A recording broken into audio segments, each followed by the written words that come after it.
Hey, welcome to another episode of The Rhythms of Engagement.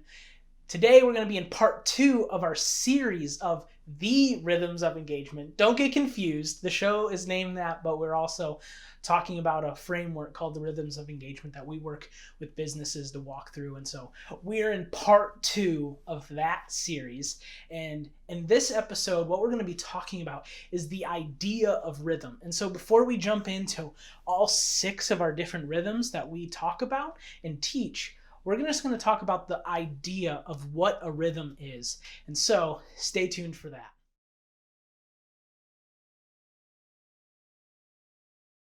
All right, so the rhythms of engagement, just to give you a quick refresher, the rhythms of engagement is a framework that we use to help increase organizational health and employee engagement.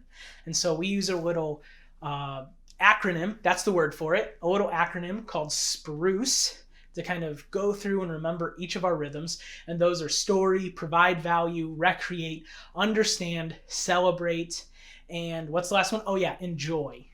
Forgot my own framework there for a second. But yeah, so that's the idea of SPRUCE. That's what's in there. But each of those are a rhythm. And so I thought it would be really valuable for us to dive in and just talk about what we mean by the word rhythm and what are we teaching and helping create that idea within the framework. And so our basic definition of a rhythm is an action repeated over a set amount of time. So if you think about music, we want to get down to the rhythm, right? The rhythm is just set to a certain 3/4, or you have 4 notes in a measure, and so a rhythm. It's not that hard, but it's a set action or beats within a certain set of measures. And so for us, when we think about rhythm, it's a certain set of actions set within a particular set of time. And so let's just kind of talk about our view of time really quick. So when most of us think about time, we think of point A to point B, and it's kind of a straight line from one to the other. But when we really start to break down time and how we structure it, and when we start looking at the history of how we view time, we actually start to see something different. We see cycles. We see a day cycle, day and night. We see a week, a 7-day. We see a month, and we repeat a month. We have a year, and then we repeat the year.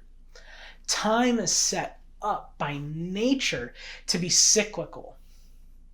And so, because time is set up in a cyclical manner, we can start adding rhythm to it, and we can start introducing actions that we repeat over time. And so when we think of a routine, maybe you have a daily routine. Well, that's your daily rhythm. Maybe you wake up, you take a shower, you brush your teeth, you have breakfast, you work out, you head off to work, right? You do those things over and over again. They're a set of actions that you repeat over time. You have your weekly rhythms, the things you do on a weekly basis that you do over and over and over again. You have your monthly rhythms. And we, by nature, kind of live in this.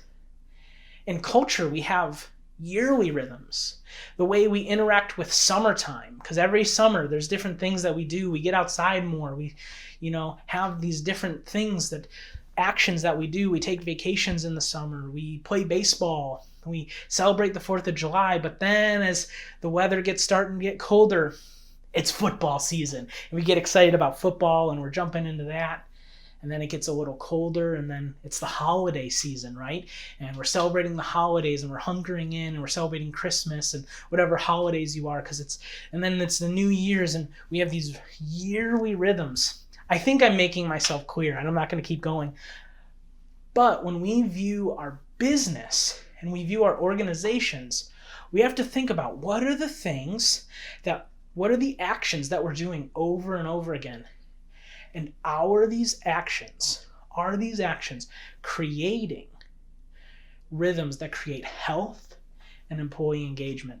And that's the question. And that is the question that the rhythms of engagement are trying to answer. They're trying to ask, what are the actions that we need to set in repeatable forms and then make it a part of our culture? Because culture is what is repeated. Your culture is the collection of your repeated actions, thoughts, and feelings towards a certain situation.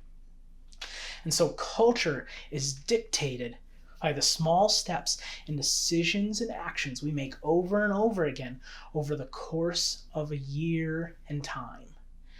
And so when we're strategic and we think about what are the actions that we're going to repeat over and over again to create a healthy and engaged culture, well, those are the rhythms of engagement. And so at its core, the rhythms of engagement are repeated actions that increase organizational health and employee engagement. That's it. That's what we're shooting for, are repeated actions that increase organizational health and employee engagement. If you want to keep learning more about what the rhythms of engagement are, we're going to continue the series and we're going to talk about each rhythm independently. And so smash that like button and follow us to get more updates on when our new videos come out so that you can learn the entire framework of the rhythms of engagement. My name is Chaz Becker, founder of JoyTao. Have a great day.